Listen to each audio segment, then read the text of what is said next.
কাঁথি পৌরসভার ৬ নম্বর ওয়ার্ডের কাউন্সিলর রীনা দাস নিজের প্রেমিককে দিয়ে নিজের ভাইকে মারধরের অভিযোগ উঠল। অভিমানে বিষ খেয়ে মৃত্যু অভিযুক্ত কাউন্সিলরের ভাইয়ের। অস্বাভাবিক মৃত্যু ঘিরে উঠছে নানান ধরনের প্রশ্ন। কাঁথি পৌরসভার ৬ নম্বর ওয়ার্ডের কাউন্সিলর রীনা দাসের বিরুদ্ধে উঠেছে গুরুতর অভিযোগ। রীনা দাস কাউন্সিলর পদ পাওয়ার পরেই বাবু খান নামক এক ব্যক্তির সাথে সম্পর্ক গড়ে ওঠে। এমনকি মধ্যরাতে রীনার বাড়িতে আসতো বাবু, এমনটাই অভিযোগ মৃতের পরিবারের। এই নিয়ে আপত্তিও তুলত রীনার পরিবার। তবে কাউন্সিলর হওয়ার দরুন কর্ণপাত করেনি রীনা, এমন দাবি মৃতের স্ত্রী শ্রাবণী দাসের। আগের দিন রাতে তার দিদির সঙ্গে তারিখ বুধবার মনে আছে, এই বুধবার, তারিখ মনে নেই কিছু এখন। বুধবার দিন ও দিদির সঙ্গে একটা বাবু খান বলে একজন লোক সবসময় মেলামেশা করে, সেই এসেছিলো রাত্রিবেলা 1টার সময়। এবারে তার দিদির সঙ্গে মারামারি লাগে, তখন সে তার দিদি বাঁচাও বলে আমাকে ডাকে। এবারে আমি শুনতে পাই না ঘুমের এতে, তার দিদির সঙ্গে বাবু খানের ও দীর্ঘদিন এরকম মারামারিও করতো, সব কিছু এরকম তাদের হতো। হ্যাঁ, ৬ নম্বর ওয়ার্ডের কাউন্সিলর। সে দিয়ে মারামারি করছিল, ডেকেছিল। আমার হাজব্যান্ড ছুটে গিয়ে তাকে ধরে ফেলে ঘরের থেকে। তুই আমাদের ঘরে ঢুকেছিস কেন, গেটের মধ্যে ঢুকে। সে তখন ছুটে পালানোর চেষ্টা করলে ও ধরে। রাত 1টা। আমি দরকারে এসছি, এরকম মিথ্যা কথা আমার ননদ এরকম বলে। তাহলে তুই চিৎকার করে মারচাও বলেছিস কেন, ডাকলি কেন? তখন সে কী করে না, বাবু খানকে ছাড়িয়ে দিয়ে, মারপিট থেকে ছাড়িয়ে দিয়ে বাড়ি ছুটে পালায়। তখন দিয়ে আমরা ছিলাম। তারপর রাত্রিবেলা ননদ পুলিশকে ডেকে আমার ভাসুরকে ধরিয়ে দেয়, চন্দ্রশেখর দাসকে। মিথ্যে বলে যে আমার 2 ভাই আর বউ 3 জন মিলে আমার সম্পত্তি লিখিয়ে নেওয়ার চেষ্টা করে, দিয়ে আমার সঙ্গে মারামারি করে, এরকম দীর্ঘদিন আমাকে অশান্তি করছিল। কাউন্সিলর হওয়ার পর থেকে এরকম বলে ভাসুরকে তুলে দেয়। পুলিশ যেহেতু উনার কথাই শুনেছেন, উনি যেহেতু পাওয়ারে আছেন, আমরা তো পাওয়ারে নেই। ঘটনার সূত্রপাত গত বুধবার। শ্রাবণী দাসের অভিযোগ, ওই দিন রাত 1টা নাগাদ বাড়ি ফেরেন রীনার সঙ্গে বাবু খান। তাদের মধ্যে বচসা এবং মারপিটও শুরু হয়। সেই সময় অভিযুক্ত তৃণমূল কাউন্সিলর চিৎকার করলে ছুটে যান তার ভাই রামপদ দাস। দুজনের মধ্যে হয় ধস্তাধস্তি। ঘটনায় আরেক ভাই চন্দ্র দাস এবং ঘটনাস্থলে আসেন। তারপরেই নাকি ওই কাউন্সিলর বাবু খানকে ছাড়িয়ে পুলিশ ডাকেন এবং অভিযোগ করেন রামপদ এবং চন্দ্রশেখর দাস সম্পত্তি লিখিয়ে নেওয়ার জন্য তাকে জোর করে মারধর করে। আমি পুলিশকে একটা ছবি দেখানোরও চেষ্টা করি যে দেখুন এই ছবিটা এক্ষুনি তুলেছি, কেন এত রাত্রে এসেছিলো। উনি দেখেননি, যাই হোক, দিয়ে চলে গেছে। তারপর দিন সকালবেলা আমি সার্ভের কাছ থেকে ফিরে বাড়িতে বাচ্চাকে খাওয়াচ্ছিলাম। আমাদের ঘরে কথায় আমার ননদ তখন আমাকে প্রথমে চুলের মুঠি ধরে ঘাড় এখানে মেরে গিয়ে ভাঙে। এবারে অনেকে সবাই ছাড়ানোর চেষ্টা করে, কিন্তু কেউ ছাড়াতে পারে না। কিন্তু তারপরে আমার স্বামীর সঙ্গেও তার মারামারি লাগে, হাতাহাতি লাগে। তখন হ্যাঁ, যে আমাকে ধরেছে, তখন সে ছাড়ানোর চেষ্টা করে। তারপরে আমি হাসপাতালে যাই, আমার স্বামী আমাকে হাসপাতালে নিয়ে যায়। হাসপাতালে আমাকে স্বামী ভর্তি করে অ্যাডমিট করিয়ে বেরিয়েছে। তাকে গুন্ডা দিয়ে, বাবু খান আর রীনা দাস, তার দুজনের কি গুন্ডা দিয়ে তুলে নিয়ে চলে যায়। আমার হাজব্যান্ড আমাকে ভর্তি করে দিয়েছে, আমি একা ছিলাম। পুলিশ চন্দ্রশেখর দাসকে আটক করে নিয়ে যায়। পরদিন সকালে রীনা দাস তার ভাতৃবধূ শ্রাবণী দাসকেও মারধর করে এবং গুরুতর জখম অবস্থায় তাকে স্থানীয় হাসপাতালে ভর্তি করা হয়। তারপরেই বাবু খান ও রীনা দাসের নেতৃত্বে কিছু দুষ্কৃতী হামলা করে রামপদর ওপর। প্রচণ্ড মারধর করা হয় রামপদকে। সেই অবস্থায় তিনি বাড়ি ফিরে বিষ খেয়ে আত্মহত্যা করার চেষ্টাও করেন। তাকে তমলুকের একটি নার্সিং হোমে ভর্তি করা হয়।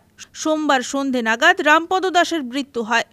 তারপর ফিরে এসছে 3:30 4টার দিকে, এসে আমার কাছে প্রচণ্ড কাঁদছে। আমি বলছি কী হয়েছে? না, আমাকে এরকম গুন্ডা তুলে নিয়ে গিয়ে পিঠ গোটা কেটে দিয়েছে মেরে। আমি তখন বলছি কে মেরেছে? না, এরকম লোক নিয়ে গেছিলো, এদের লোক তুলে নিয়ে গেছিলো, দিদি আর বাবু খানের লোক। তখন আমি বলছি ঠিক আছে, আমাকে তাহলে তুমি ছুটি করিয়ে নাও, বাড়ি চলো। না তুমি থাকো, আমি আসছি। বাড়ি গিয়ে অভিমানে সুসাইড করে নেয়, দিদি মেরেছে বলে। না, আমি করতে পারি, আমি করবো কখন? আমার স্বামী তো তখনই যদি সুসাইড করে বিকেলবেলা, আমি তো হাসপাতালে ভর্তি ছিলাম। ভর্তি হয়ে যে রিপোর্টটা নিব, আমার সেইটুকু সময়ও পাইনি। আমি রিপোর্টটা যে নিব, তার আগেই যদি আমার হাজব্যান্ড যদি নিচে বিষ খেয়ে ছটফট করে, আমি তাহলে কী করে সেই সার্টিফিকেটের জন্য শুয়ে থাকবো? এই ঘটনা সেই দিনই, এই বৃহস্পতিবার দিন সন্ধ্যাবেলা বিকেলবেলা হয়েছে এটা। তবে ঘটনায় মুখ খুলেছেন অভিযুক্ত তৃণমূল কাউন্সিলর। তিনি জানিয়েছেন সম্পত্তি নিয়ে গন্ডগোল হয়েছিল তার সাথে তার 2 ভাইয়ের।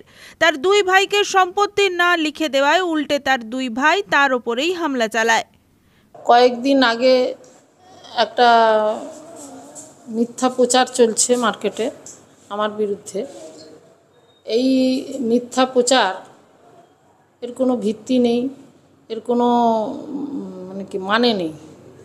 আসল এর ঘটনাটা হচ্ছে, আমি এখানে ভর্তি হয়েছি, তারপর আসছি বলতেই আসছি। আসল ঘটনাটা হচ্ছে গিয়ে আমার বাবার সম্পত্তি। আমরা 7 জন ভাই বোন, সব দিদি এবং বোনেদের কাছ থেকে আমি লিখে নিয়ে এসে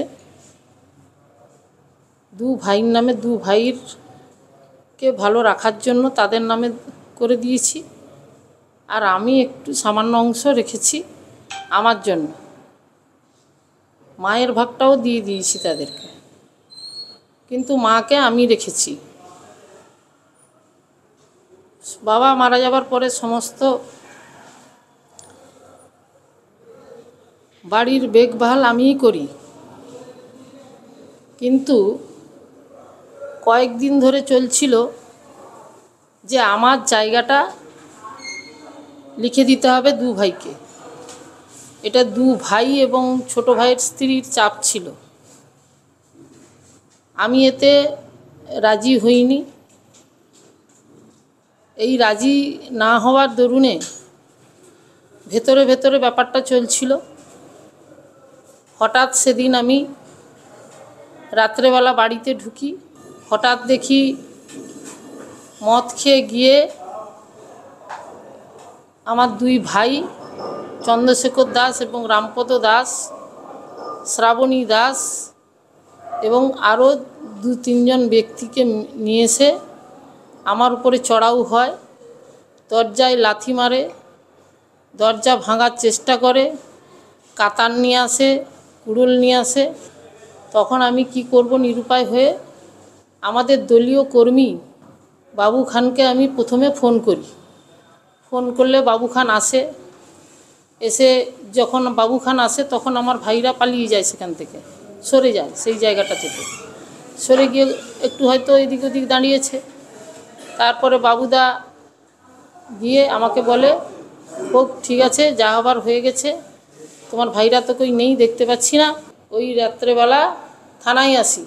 থানায় এসে লিখিতভাবে পেয়ার করতে করতে তখন ভোর 4টা বেজে যায়। আমি ভোর 4টায় বাড়িতে না ঢুকে আমি পিসির বাড়ি এইখানে পাশে আছে, পিসির বাড়িতে একটু রেস্ট নিয়ে আমি 8:30টার দিকে সকালবেলা আবার বাড়িতে আসি, স্নান করে পুজো করব বলে। আমি যেই বাড়িতে ঢুকেছি, বাথরুম থেকে বেরিয়েছি, আমার সেই ভিজা অবস্থায় আমাকে সেখানে লাঠি কাতান যেরকম পেরেছে দিয়ে মেরেছে। মারার পরে আমি কি করেছি, ছুটে দৌড়ে রাস্তা দিয়ে একদম বেরিয়ে গেছি। আমার পিসির বাড়ি পাশাপাশি, ওই জন্য আমি গিয়ে পিসির বাড়িতে আত্মরক্ষার জন্য ঢুকে গেছি, দিয়ে দরজা লাগিয়ে দিয়েছি। সেখানে আমার ভাইয়ের স্ত্রী শ্রাবণী দাস এবং চন্দ্রশেখর দাস, রামপদ দাস বাঁশ নিয়ে গিয়ে আমাকে পিসির বাড়ির ভেতরে দরজা ভেঙে প্রচুর মারধর করে। পুলক বেড়ার রিপোর্ট, খবর BCBS।